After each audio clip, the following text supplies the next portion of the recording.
Y esta noche vamos a tener a un gran periodista, a una persona que fue director del semanario El Caso, esa publicación pues yo creo que conocida por todo el mundo, ¿no? Interesada a estos temas y por supuesto a los sucesos, al periodismo de sucesos, y que nos va a relatar, pues nos vamos a ir hasta el año 62 para descubrir, más bien para rememorar pues un caso que a día de hoy todavía sigue siendo en parte pues un misterio, ¿no? Y es el caso de la casa Antonio Grilo número 3, esos terribles asesinatos acaecidos, como decíamos, en el 1 de mayo, en el 1 de mayo de 1964, ¿no? Vamos a hablar sobre ese tema, ese denominado caso de la calle Luna 16, pues con Juan Rada, exdirector del semanario El Caso, y que tenemos esta noche con nosotros. Tenía que hacerlo. Uy, ¿con quién hay? ¡Tira! Yo los quería a todos, pero tenía que matarlo. Dios mío, José María, ¿no? Al enterarse de lo ocurrido, la portera ya avisaba al sacerdote de la parroquia cercana, que al instante se trasladó hasta allí. Ambos, la mujer y el religioso, subieron las escaleras hasta la puerta del domicilio de José María Ruiz. Llamaron al timbre, pero nadie les abrió.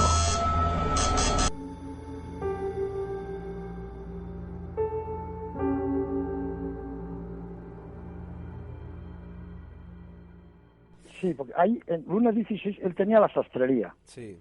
Porque esa calle está casi enfrente. ¿Conoces la zona? Sí, he estado por claro, ahí. está casi enfrente. Y ahí tenía la sastrería, el hombre. Ya, en fin, que es donde... Claro, la gente dice en el sastre de la calle Luna. No, pero esto fue todo en Antonio Grilo 3, esquina con Travesía de las Beatas. Uh-huh. Sí, ahí donde, en el inmueble ese, que hubo 3 sucesos sangrientos en menos de 20 años, pues con un balance de 9 muertos en total. Madre mía. O sea que hubo otra muerte antes y otra después. O sea que es coincidencia. Yo por eso en mi libro, el último, bueno, el anterior lo titulaba La Casa Maldita. Claro, ha sido mucha casualidad, ¿no? Que ahí ya digo... Claro. Es que 3 muertes en el mismo sitio, desde luego que es llamativo. Claro, a un camisero, se llamaba Felipe de la Breña Marcos, pues entraron a robarle y le dieron con un candelabro en la cabeza y lo estrangularon y demás. Uh-huh. Nunca, no se aclaró el crimen, ni se publicó siquiera prácticamente, en un tiempo de mucha censura, ¿no? Sí. Y en 1964, 2 años después de lo del desastre, pues también pasó que un tal Rufino Martínez, que vivía con su novia, llegó un día a casa, fue a colgar la chaqueta y se encontró en el armario colgando pues el cadáver de un recién nacido. Vale. Y es que ella se había quedado embarazada, la había ocultado el embarazo, y cuando nació el niño, pues no sé, le dio un ataque de locura y lo estranguló y lo ahogó en la bañera. Y luego lo colgó como si fuera una prenda más. Vale. Pero esto fue en el mismo piso que el sastre, ¿eh? O sea que... Sí. Bueno, y lo complicado ocultar el embarazo, ¿no? Durante tanto tiempo. Es difícil, pero ha habido casos, vamos, sí, ha habido situaciones en que se ha hecho, ¿no? Ha habido casos que por lo que sea, pues sí. Uh-huh. Pero sí. Y luego la mujer, no sé, que debió enloquecer, porque claro, podía haber arreglado de otra forma el tema, ¿no? Pero no estrangulando al niño, ahogándolo en la bañera y luego colgándolo, que lo iba a ver su compañero cuando llegara al piso. Claro, y eso fue además en el mismo piso, en el tercero derecha. Sí. El mismo piso donde he habido las 7 muertes. El 1 de mayo de 1962, ¿sí? Sí, pues es curioso, desde luego. Pues, a ver, yo tenía dudas, ¿no? Porque, a ver, este hombre, es curioso el hecho de que él hablaba de que tenía que matar a la familia, ¿no? José María decía que tenía que matar a su familia porque, o ellos o a unos canallas, ¿no? Por lo que he leído. Sí. Él decía cuando salía al balcón, porque claro, conforme los iban matando los hijos, se iba asomando al balcón uno tras otro para mostrarlos pues al público que se agolpaba. Coincidió que era 1 de mayo, fiesta del trabajo, aquel día la gente no iba a sus obligaciones laborales, oyó los ruidos, los disparos, las sirenas de la policía, claro, había una gran expectación. Claro. Y él decía exactamente, tenía que hacerlo hoy, luego gritaba, ellos me obligaron, los quería mucho por los niños, los quería mucho, ellos me han obligado, dando a entender que para evitarles males mayores había matado a los niños. O sea, ellos me obligaron, era como si fueran a acabar con la vida de sus niños, y él, para evitarles todo tipo de sufrimientos, pues prefirió quitarle la vida. A los 5 hijos, a la mujer, y luego él quería la solución. Por eso estuvo llamando, fue un sacerdote y quería que le diera la solución, pero claro, el sacerdote le decía que entregara el arma. Claro. Y de balcón a balcón, y no. Entonces ya, in extremis, el sacerdote subió hasta la misma puerta, y hablando por la puerta, el sacerdote decía, no, abre la puerta y dame el arma. Deme usted la solución. Digo, sí, pero antes me tienes que dar el arma. Y ya la respuesta final fue un seco disparo, y vamos, ya moribundo, aún murió por el camino cuando lo llevaban a la clínica. O sea, pero en fin, él temía que unos terceros querían hacerle daño. Se habló del fenómeno humo, ¿sabes, no? Sí, porque bueno, de hecho Iker Jiménez, ¿no? En uno de sus libros comentaba que Sesma conocía que allí iba a pasar algo a través de unas cartas que recibió, ¿no? Que le hablaban. Efectivamente, sí, Iker Jiménez habla de que porque hay en el Café Lyon, entre Cibeles y la Puerta de Alcalá, había un local que se llamaba La Ballena Alegre, y ahí se juntaban pues todos estos amantes de la ufología y demás, ¿no? Fernando Jiménez del Oso, fue Juan José Benítez, Iker Jiménez, iba Fernando Sesma, que era el que estaba mayormente contactado con los sumitas, y Fernando Sesma recibió cartas del sastre, en que le estaba hablando también de sus contactos con ellos, con esta gente procedente de humo. Ahí es donde estuvo el tema, ¿no? Entonces, ¿el sastre también estaba en contacto con, digamos, con los presuntos sumitas? Sí, porque él le mandó cartas a Fernando Sesma al respecto. O sea, Fernando Sesma había recibido cartas del sastre sobre el tema de los sumitas. O sea, que estaba, como dijéramos, estaba en el ajo, como se dice vulgarmente. Que pudo enloquecer por ahí, no sé qué. También han sacado otra historia, pero vamos, tampoco sería para tanto. Que él se estaba haciendo un chalet en Villalba, que las obras, pues como ocurre tantas veces, iban con la celeridad de vida y demás, que eso le habría agriado el carácter. Vamos, eso no es motivo, ¿no?, para matar a la familia entera. Claro. Él además decía, ellos me obligaron, los muy canallas, me han obligado, he tenido que hacerlo porque los quiero, para salvarlos. Eso no tenía que ver nada ni con el encargado de la obra ni con los albañiles. Claro. Parece que lo que más pudo influir pues pudo ser el fenómeno sumita, que hay gente que puede, no sé, que perdió un poco la capacidad mental. ¿Y el tema de mafias o de sectas? No, en este caso no. En este caso era un hombre que llevaba una vida muy ejemplar, muy recta, era pues un marido modélico, un buen padre de familia y tal, y él iba del trabajo a su casa al trabajo, la gente le apreciaba mucho, tenía una clientela distinguida y tal, y él nada. Lo único que se descubrió luego que fue el tema de los sumitas, ¿no? Pero ya no hubo nada más. Lo que pasa es que parece que esa casa está maldita. Esa casa está erigida sobre una necrópolis. O sea, abajo había un cementerio, ¿no? En la esquina de Antonio Grillo ahí con Travesía de las Beatas. Y ha habido pues fenómenos curiosos en torno a eso, ¿no? Yo en mi libro, Tras la huella del crimen, cuento que, por ejemplo, enfrente, o sea, a medio metro de esa casa, no más, pues cuando había antes una tabernilla y tal, y fueron a reformar y hacer algunas obras, y encontraron pues un cementerio clandestino de neonatos, de niños recién nacidos, y es que ahí mismo había una clínica, le digo, clandestina, donde estaban haciendo, pues, vamos, abortos de gente y tal, y los enterraban allí mismo, ¿no? Y claro, fue también un número cuando empezaron a meter ya la piqueta y tal, y empezaron a aparecer cadáveres y más cadáveres de niños pequeños. Al lado de eso mismo había lo que antes se llamaba una barra americana.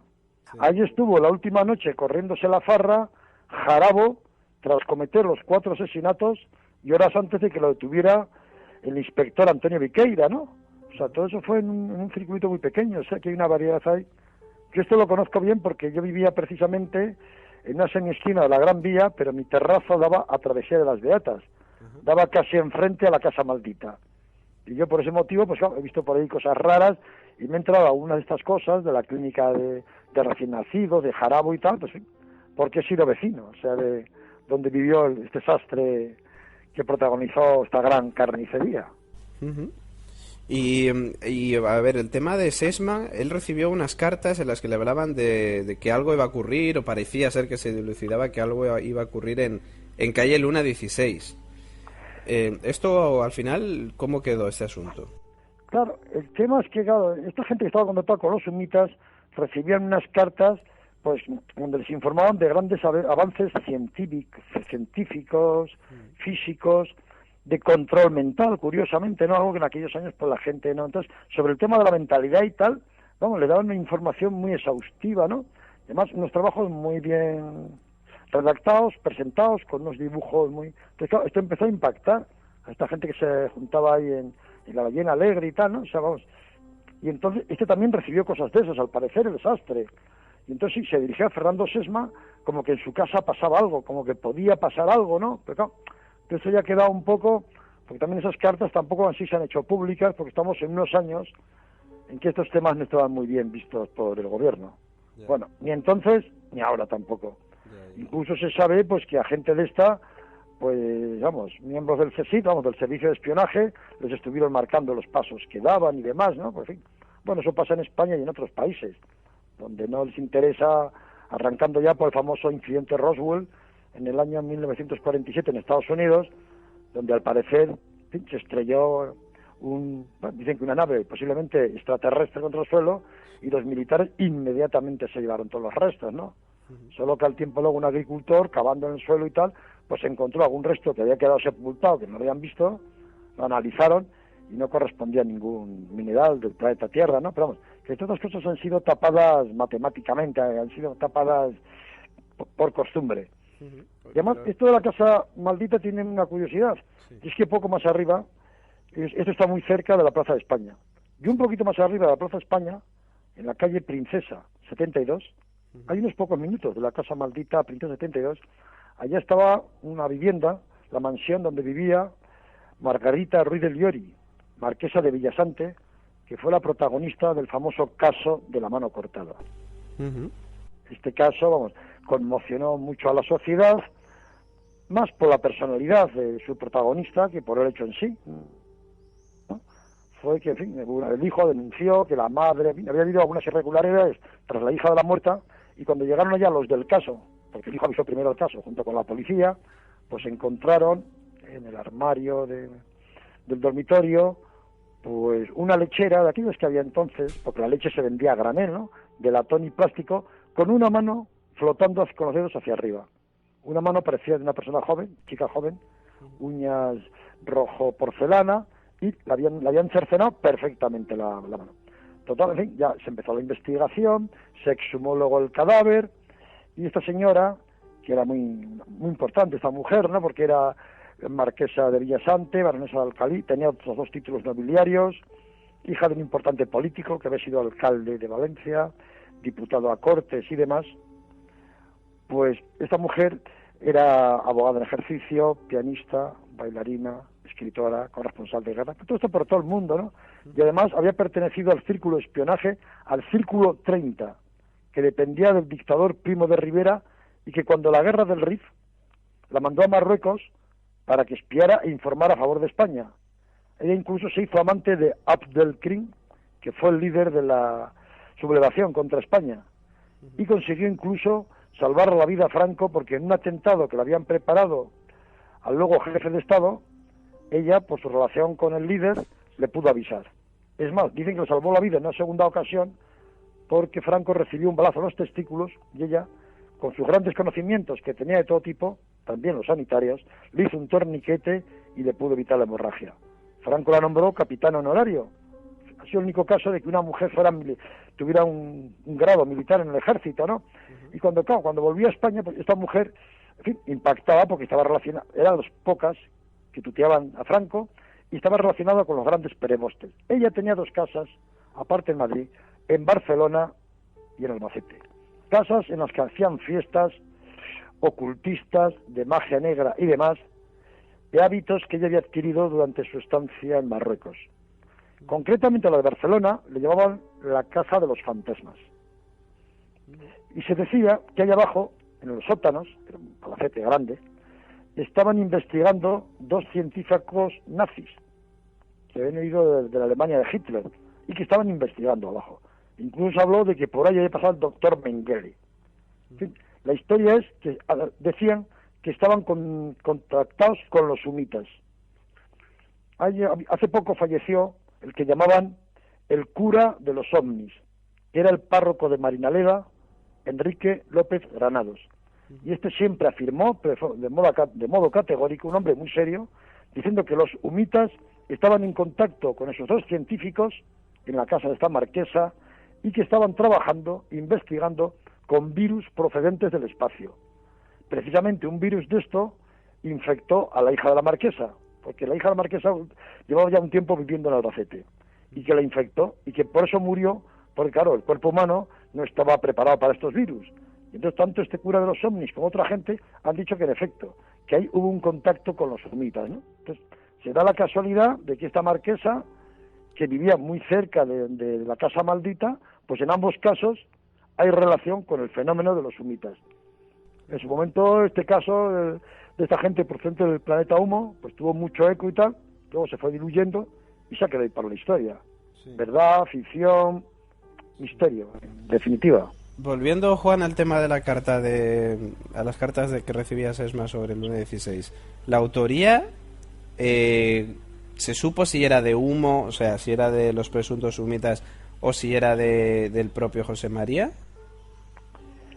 Vamos, las cartas que él le mandaba, el sastre José María, que le mandaba a Fernando Sesma, las mandaba con su remite propio, o sea, con Antonio Grillo III, o sea que, igual que las cartas que venían de los humitas, que eran lógicamente anónimas, vamos, no llevaban remite, sí, porque en teoría procedían de visitantes extraterrestres, sí, las que le mandaba luego al respecto el sastre José María a Fernando Sesma, las mandaba con su remite, por eso se sabe que son auténticas suyas, ¿no? Porque él sí dejaba el remite y contaba cosas de los fenómenos que él estaba percibiendo, de lo que pensaba, en fin, claro, han pasado de esto hace exactamente medio siglo, ahora, precisamente en mayo, ¿no?, de que ocurrió. Sí. Claro, Fernando Sesma murió y ese material, en fin, creo que Iker tenía una de estas cartas, le he oído, en fin, se ha quedado acá un poco ya en esa nebulosa. Sí, porque en concreto esas cartas de las que habla Iker, bueno, él comenta que son unas cartas anónimas que recibe Sesma en el cual le relatan una serie de hechos o sí, un poco de manera inconexa que van a ocurrir en calle Luna 16. A esas sí, cartas me refería yo, sí, se sabía. Esas van sin remite, lógicamente. Sin remite. Es que, claro, todas las cartas que se recibían, las que mandaba el sastre, no, porque claro, lógicamente él se responsabilizaba, pero claro, las que llegaban de otro lado, porque también se ha pensado de otra gente, de gente cercana a Fernando Sesma y demás, que mandara estas cartas, vamos, o sea, que estuvieran engañando, claro, lógicamente esa gente no iba a poner remite, o hubiera puesto un remite falso, con lo cual quedaban peor porque los remites falsos se iba a demostrar, ¿no? Entonces iban sin remite, o sea, venían de origen desconocido, excepto las que mandaba el sastre. O sea, ni siquiera se podrían relacionar con Humo. Porque claro, las cartas de Humo llevaban, digamos, el sello de Humo, ¿no? Efectivamente, claro, pero efectivamente, claro, entramos en un mar de dudas ahí de que, claro, son originales que tampoco están a la vista, ¿no? Son documentos que ahora, pues contrastarlos cuesta, ¿no? Porque claro, en su momento sí se enseñaron y demás, pues ya digo, como los servicios de espionaje andaban detrás y demás, pues bueno, pues ya se habrán preocupado de que desaparecieran el máximo de estas cosas, o sea, y en fin, quiero decir que no quedan por ahí, es lo que pasa siempre en estos misterios, ¿no? Que con el paso del tiempo, pues, lo que no sea hemeroteca o así, pues va desapareciendo todo, lamentablemente. Sí. Vamos, porque ¿sí?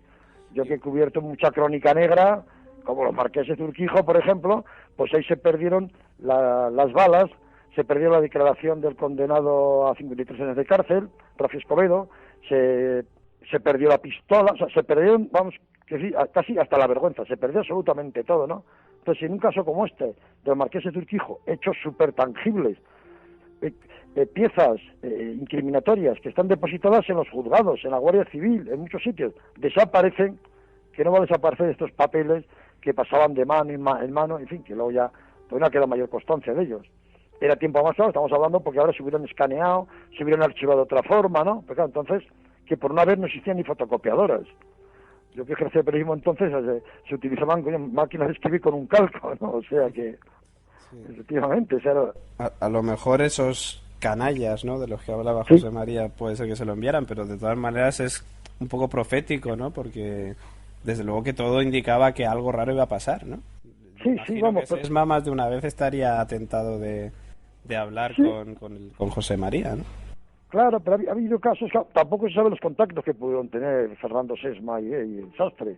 Pues claro, si Fernando Sesma sabía que iba a pasar algo y no previno, no le ayudó a pues claro, son temas que es muy difícil, ¿no? Pero no había tampoco un contacto así muy directo de Fernando Sesma, o sea, igual que, digo, del sastre, igual que allá en el Café de Lyon se juntaban todos y hablaban, este no iba al sastre. O sea, este tenía simplemente una correspondencia que él había recibido carta, según él, y que contactaba con el otro, ¿no? Pero claro, eso quedaba un poco la nebulosa de Fernando Sesma tampoco vive, tampoco se sabe lo que hubiera dicho al respecto, ¿no? Sí. Pero vamos, yo en el tema de la criminología a veces se ha sabido previamente de crímenes o de suicidios que se iban a suceder, porque a ciertas personas les han empujado prácticamente al suicidio. Entonces sabían que tal día más o menos, en tal reunión, en tal consejo de administración, en tal hecho muy concreto, eso iba a ser el detonante, vamos, que quitara la espoleta de la bomba y que estallaran. Entonces yo sé de suicidios y demás que han sido a fecha fija y que se sabían que esa persona se iba a quitar la vida, porque le estaban empujando a ello.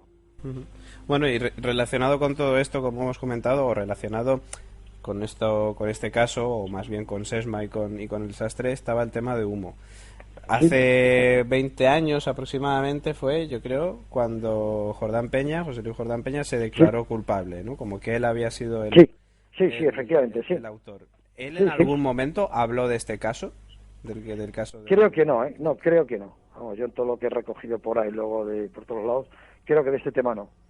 Hay que pensar que tampoco era muy agradable, ¿no? Porque claro, si él era de los que había mandado cartas al sastre, por ejemplo, pues claro, el desenlace había sido fatal, ¿no? Entonces, claro, obviamente no se tocó este tema. Esto ha quedado en lo de Humo, lo quisieron tapar quizá con sus problemas con la construcción que estaba haciendo el Chal en Villalba, quizá para tapar lo otro, ¿no? Pero claro, nadie ha querido reconocer, o sea, la autoría, ni, digamos, el conocimiento de que esto iba a pasar. Que podía pasar, pues, pero vamos, como en tantos casos, ya hablo yo de crónica negra, yo sé de hechos más tangibles donde la gente lo ha negado. Y yo sé, digamos, de gente banquero, de suicidios que ha habido muy importantes, ¿no? De empresarios y demás, pero nadie lo quiere reconocer, al contrario, lo niegan, ¿no? O dicen, joder, si yo lo hubiera sabido a última hora le hubiera ayudado, pero en fin, la triste realidad es esa, o sea que yo estoy hablando eso, de crónica negra, que son hechos totalmente demostrables, ¿no? Ya en esto de la ufología y demás, que entras un poco ya con un misterio, con fenómenos paranormales, pues es más difícil concretarlo. Sí. Y tú, Juan, que obviamente pues ejerciendo la profesión de periodista durante esas fechas, durante esa época, en cuanto al caso Humo, esto ya nos quitamos ya el tema de Sesma, del sastre. ¿Tú crees que Jordán Peña realmente fue el autor de todo el tema de Humo? Pues no lo sé, claro, esas cosas que sí quedan un poco también ahí.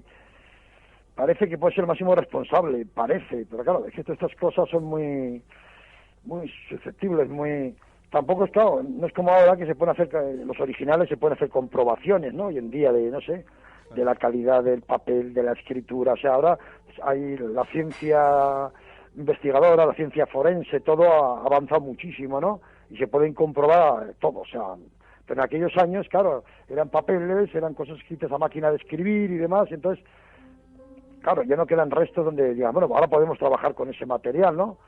Habrá gente que lo tenga, pero claro, no se puede fehacientemente demostrar.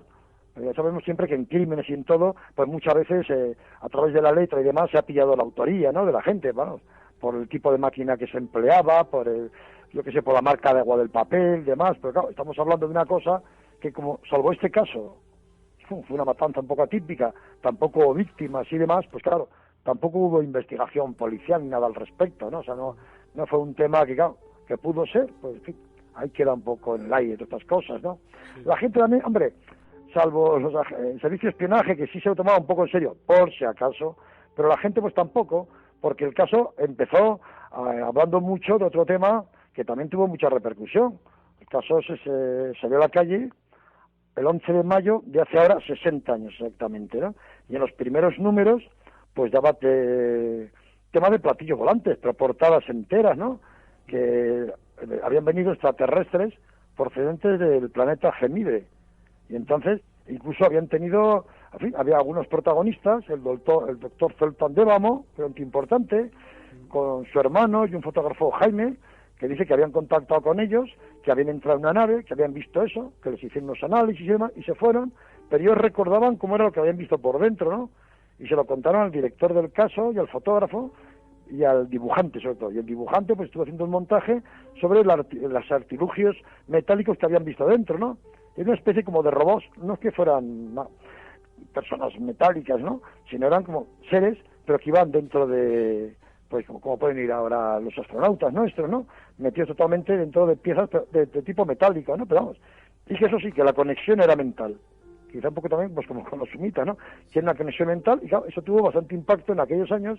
Estaba reciente, hacía 5 años, del incidente de Roswell, hacía 5 años de que un piloto, que no tiene mucho dinero, y que estaba a ver ovnis, pues avistara una formación de, no platillos volantes, de naves. Lo que pasa es que él describió que decía que iban navegando casi como si fueran platillos que van rebotando sobre el agua. De ahí vino la expresión de platillo volante, pero él nunca dijo que fuera circular ni nada, ¿no? Poco antes había sido aquel famoso programa de Orson Welles, La Guerra de los Mundos. Entonces, claro, la gente estaba en España, todo el mundo, muy concienciada con esto, y claro, además estamos hablando de unos tiempos que no había televisión, que no había muy poca radio, no había otros entretenimientos. Entonces, claro, pues la gente estaba casi siempre de alerta ovni, ¿no? Claro. Mirando el cielo. Entonces, todas estas cosas que dio el caso, pero durante mucho tiempo, del planeta Gemini, de los gemiditas, pues realidad o ficción, pero había testigos de que habían hablado con ellos y demás, y algunas pruebas, y el caso dedicó páginas y páginas y páginas, ¿no? Pero luego, pues ahí quedó. Quiere decir que la policía tampoco se metió a investigar, y bueno, y ya digo, y luego, claro, pues esto fue en el 52, 10 años más tarde pasaba ya el fenómeno humo, ¿no? Que también tuvo su eco, pero pasó como lo anterior, que luego pasó, y en fin, quiere decir que... Pero claro, suelen quedar pocas pruebas de eso, ¿no? Es muy difícil. Yo en los archivos del caso tampoco, buscas por allá, pero ya no quedaba nada del material que habían aportado aquellos señores, porque vamos, unos se lo llevan coleccionistas particulares, otros lo venden, otros se pierden en la casa. Claro. Es difícil luego al final de hacerse con ese material, que ahora sí se podría analizar, o sea, con más precisión por los avances tecnológicos y científicos. Claro.